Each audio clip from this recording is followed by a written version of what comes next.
Un joyau de la Bretagne est en train de brûler. Depuis ce matin, 250 hectares sont partis en fumée dans la forêt de Brocéliande, décor de la légende des chevaliers de la Table Ronde. Malgré le renfort de 2 Canadair suédois, le feu n'est toujours pas fixé ce soir. Camille Wormser avec Mathieu Baudouin. Un mur de flammes au milieu du plus grand massif forestier de Bretagne. Et des panaches de fumée opaques, visibles à des kilomètres à la ronde. Ce soir, le feu est contenu aux 2/3, mais les températures toujours très chaudes nourrissent toujours le foyer principal. On a une reprise très forte vers l'ouest avec un feu qui progresse en direction de l'ouest du département de Pontivy. Depuis 1 heure ce matin, la forêt de Brocéliande brûle. Des flammes qui parfois atteignent 5 mètres de haut.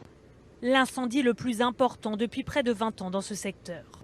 Malgré le renfort de 2 bombardiers d'eau suédois, 250 hectares sont déjà partis en fumée et le feu menace toujours. À quelques mètres de son exploitation, cet agriculteur a craint le pire. Il a veillé ses bêtes toute la nuit. Quand je suis venu ici cette nuit avec ma lampe, c'était un mur de fumée en fait. La fumée descendait et on voyait rien. J'avais même du mal à distinguer mes animaux. J'ai navigué dans la parcelle pour les bien essayer de compter déjà pour voir si j'avais à peu près tout le monde. Autour de lui, aucune maison détruite, mais des habitants évacués par précaution. 150 personnes au plus fort de l'incendie qui ont trouvé refuge dans la salle communale. Les dernières arrivées, ces 23 sœurs de l'abbaye La Joie Notre-Dame, rapidement rassurées par un élu.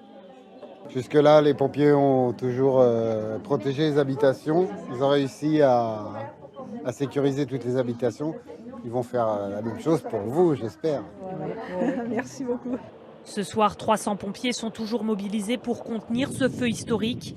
Les 36 degrés prévus demain inquiètent d'ores et déjà les autorités.